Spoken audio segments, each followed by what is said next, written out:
move on to the next session, I'd like to invite both Robin Rossmann, the MD of STR Global, to talk about the Big 5 hotel performances, followed by Thomas Emanuel, who will look at the current pipeline. So thanks very much. Come on, Robin. So I'm just busy.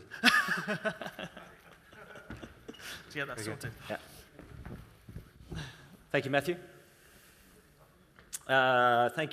And good morning, everyone. So I've got good news for you.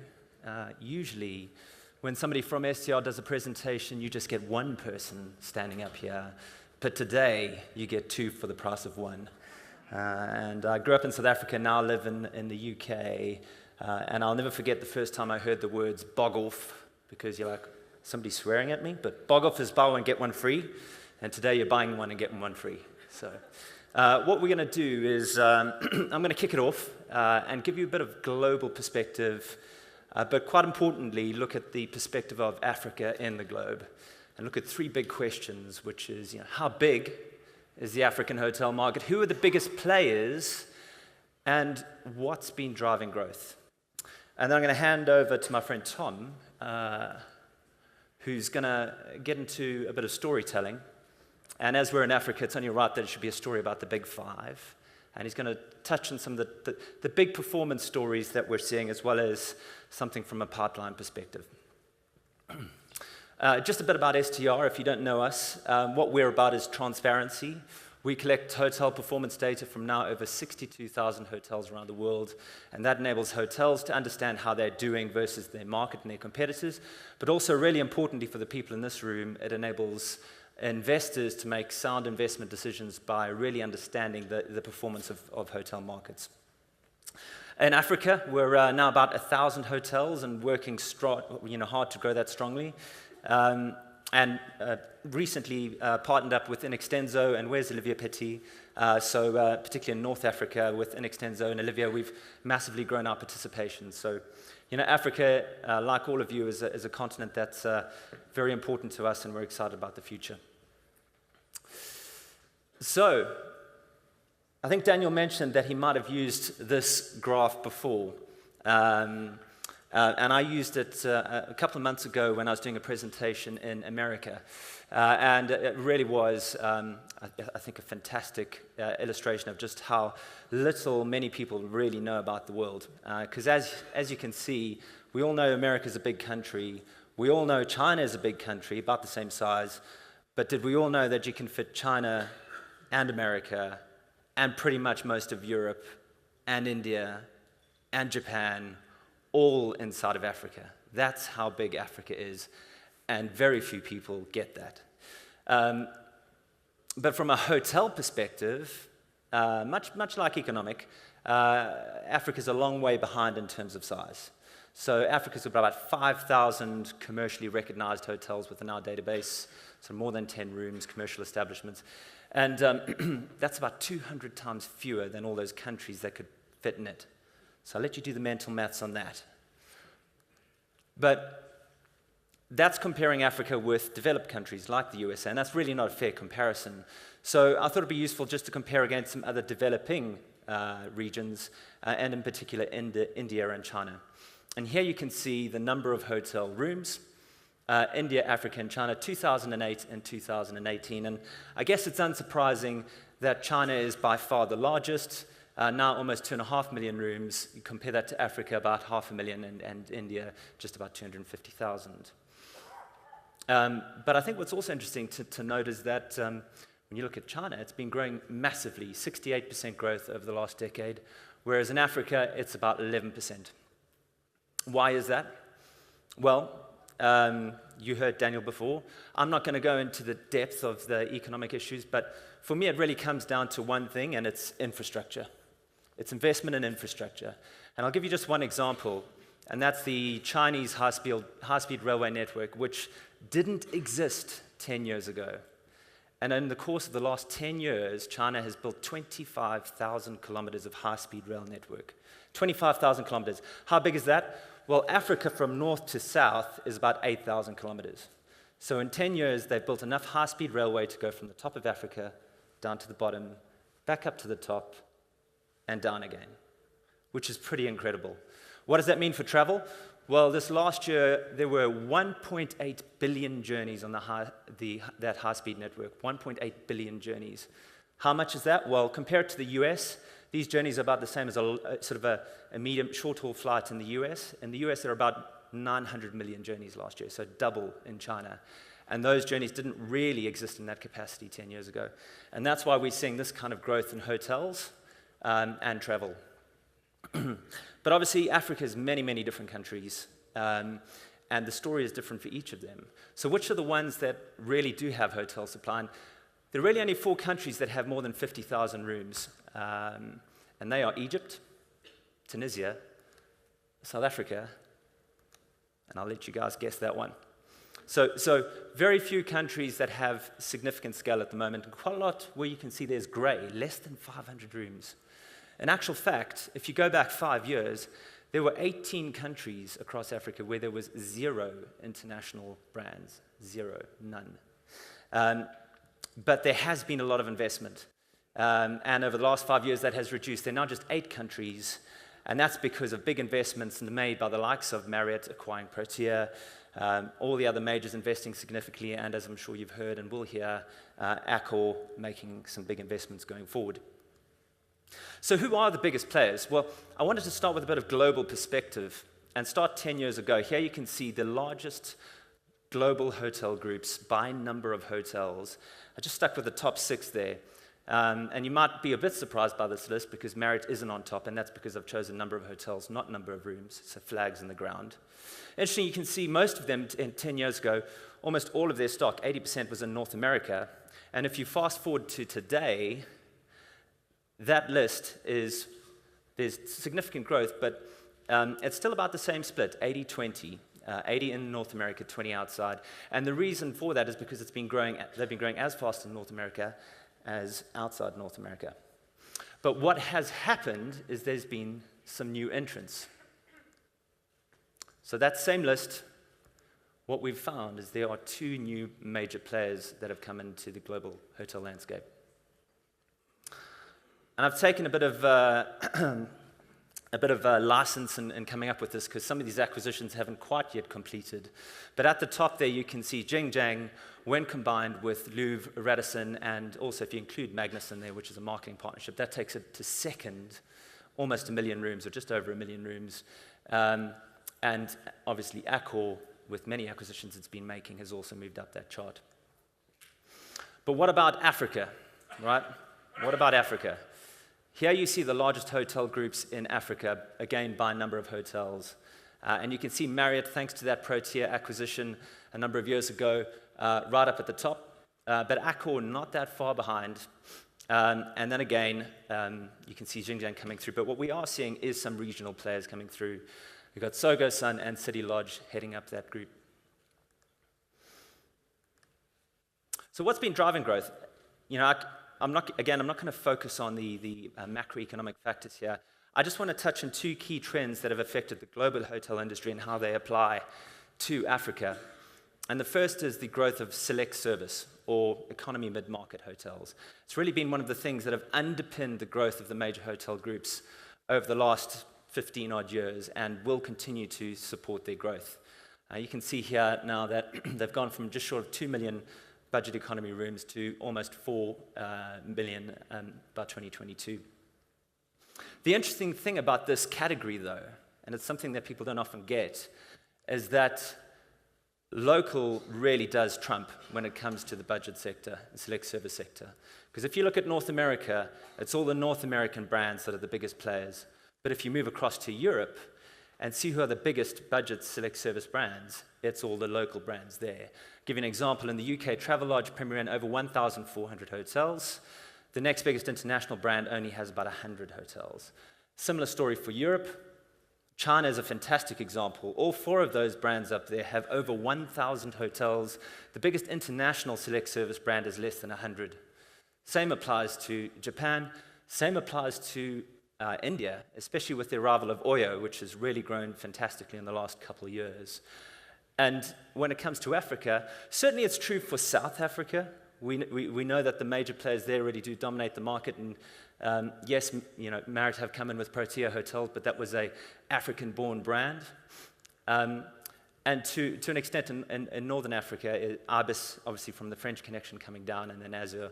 But there is still not a significant local brand of scale across the continent. So is that something we will see? Second key trend I just want to touch on is operating models. And again, one of the things that have driven growth for hotel groups across the world, particularly over the last decade, has been the move towards franchising as the dominant form of growth. So moving away from owner-operated or managed. And you can see here in North America, certainly franchising dominates. More than 2/3 of the hotels in North America are franchised. However, across to Europe and APAC, it's less, although it is growing quite significantly. But over here in Africa, it's way, way less. So again, another question, why is that franchising model so less prevalent here? Obviously, it's important to find local partners to achieve that, and that has proved to be harder in Africa. Will that be the case in the future? And when we look at who's growing the fastest, so this is the current pipeline across Africa. You can see Marriott at the top together with Accor. There still isn't that much franchising across that growth. Xinjiang, Radisson is an exception, I think, and Accor is obviously growing more strongly with franchising. But I think this table could see a lot of change over the next 5 years or so. And with that, I'd like to hand over to Tom, who's going to talk more about the performance side. Tom?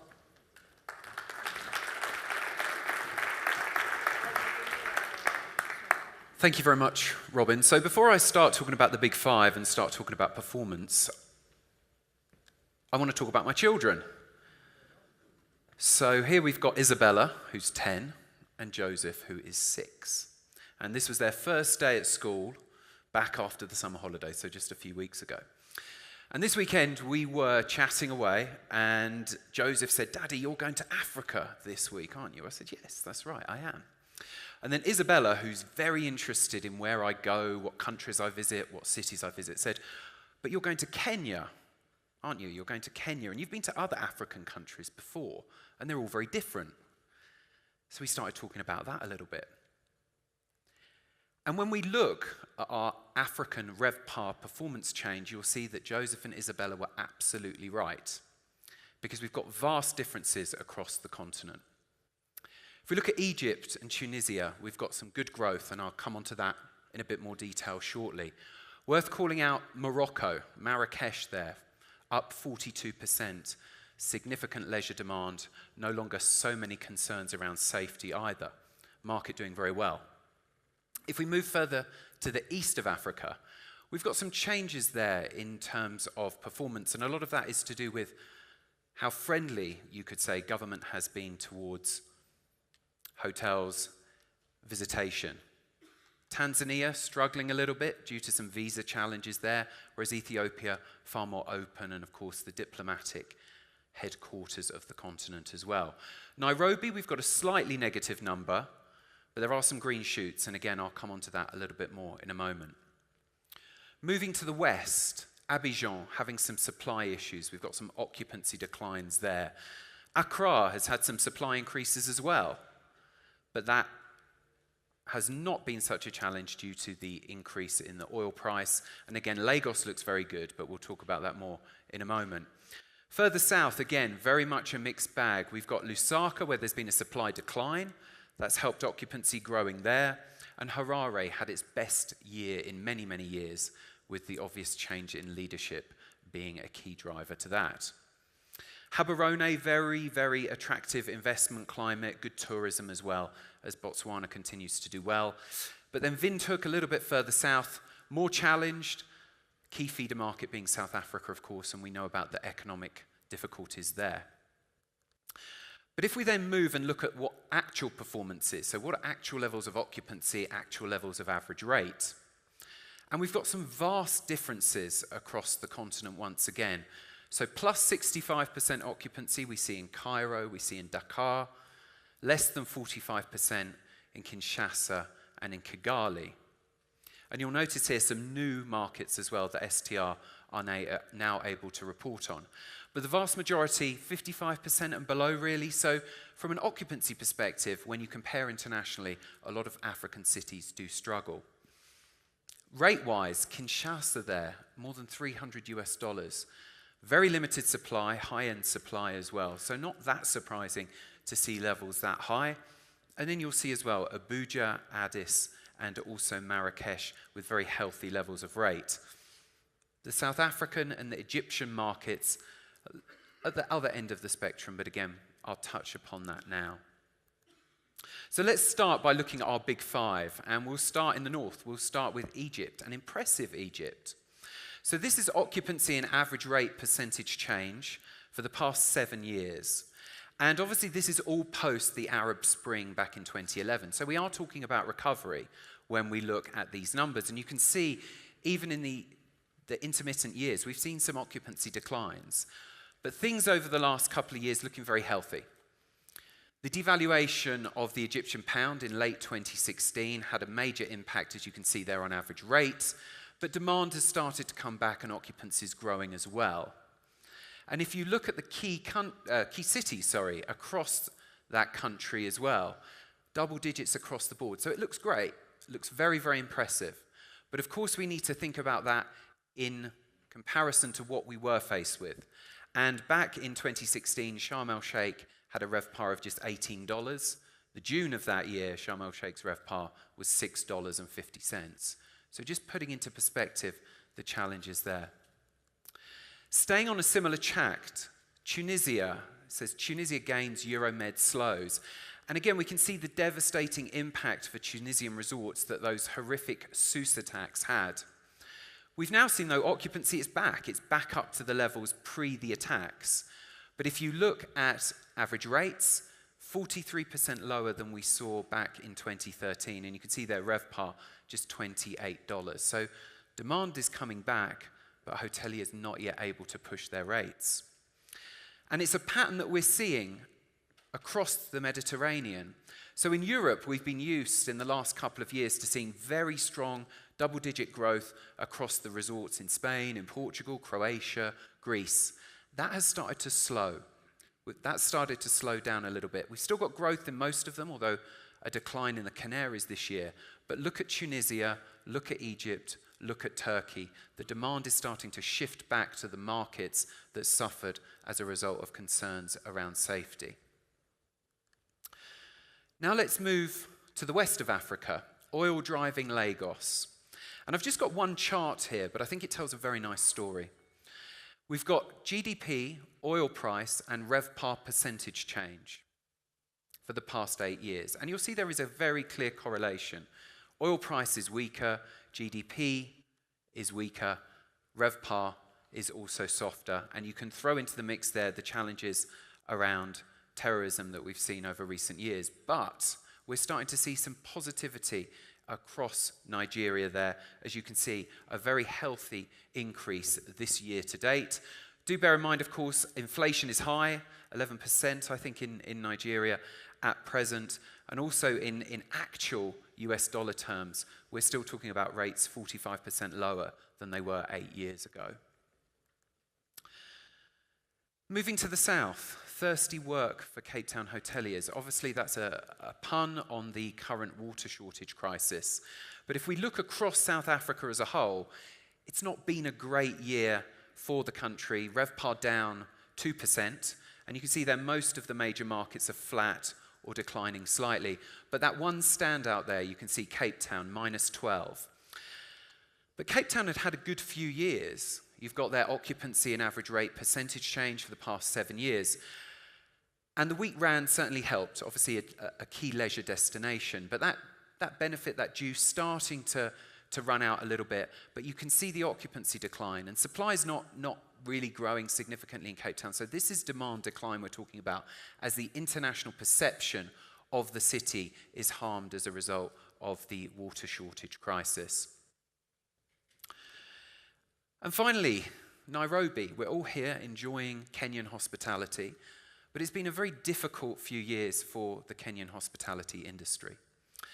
And I think this chart sums it up very nicely. So this is supply and demand on a rolling 12 basis, indexed on January of 2011 for Nairobi. And if you look at the green line, if you look at the supply line, you'll see it's going up, up, up, up, up, up. Especially over the last couple of years, significant increases to the point we're now looking at supply being 60% more here than it was back in 2011. If you look at demand, demand has been challenged on many levels. So we've seen political uncertainty, we've obviously seen safety concerns as well. And from 2011, for 6 years, effectively demand was flat. It's only the last couple of years we've started to see demand really pick up. And this year to date, it's great to be able to stand here and say demand in Nairobi is up 20% year to date. So we're starting to see people coming back, returning to the market. But the supply increase is there. And it's very clearly shown on our AMPM map. Now, AMPM is STR's supply and pipeline mapping tool. And what you've got on this map is central Nairobi. The green dots represent existing supply. The pink dots represent existing supply, but hotels that have opened since January of 2016. And then the yellow dots showcase the pipeline. And it's pretty even. When you look at those three buckets, it's pretty even. And you can see there the actual percentage increases year upon year for the last 3 years here in Nairobi.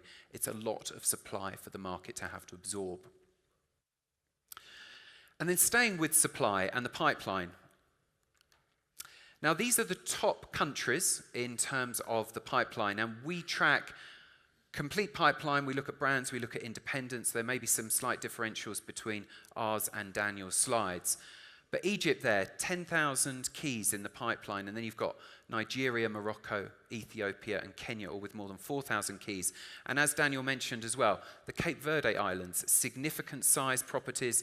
We've got Hilton, Deutsche Hospitality, Melia, all with projects in the pipeline there.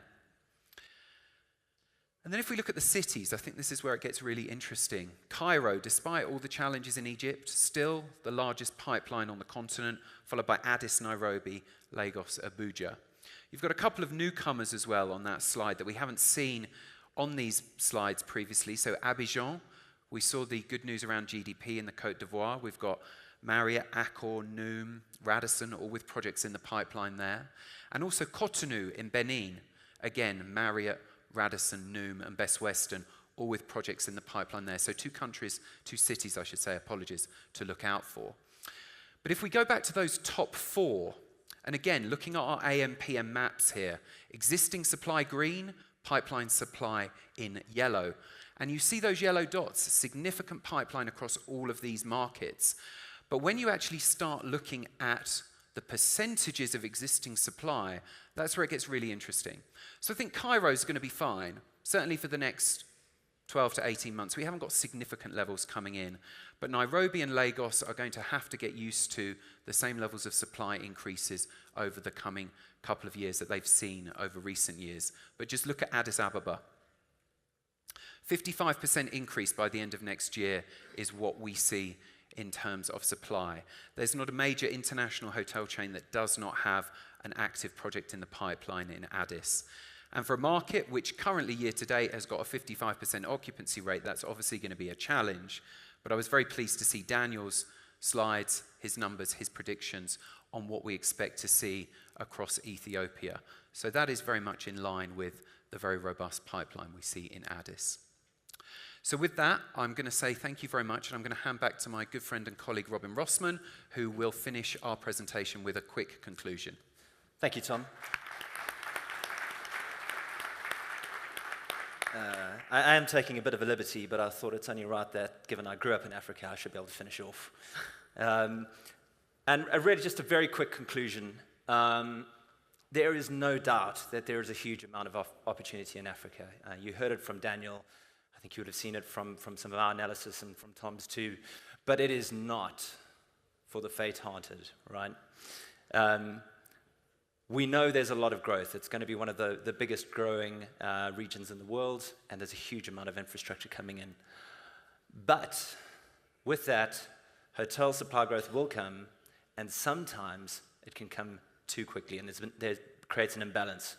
So for many cities, and I think back now 10, 15 years ago, it used to be a situation when you were looking at an upscale or a luxury hotel in a Kinshasa or Kigali, it was a one-horse town, or in this case, a one-zebra town. And that's great when you're the hotel because you can achieve those super high rates. But what we're seeing and what we have seen and what we will see for a bit is that with more hotels coming in, there will be more competition. And that's fine as long as the demand follows and you reach equilibrium over time. And hopefully, it doesn't turn into one of these.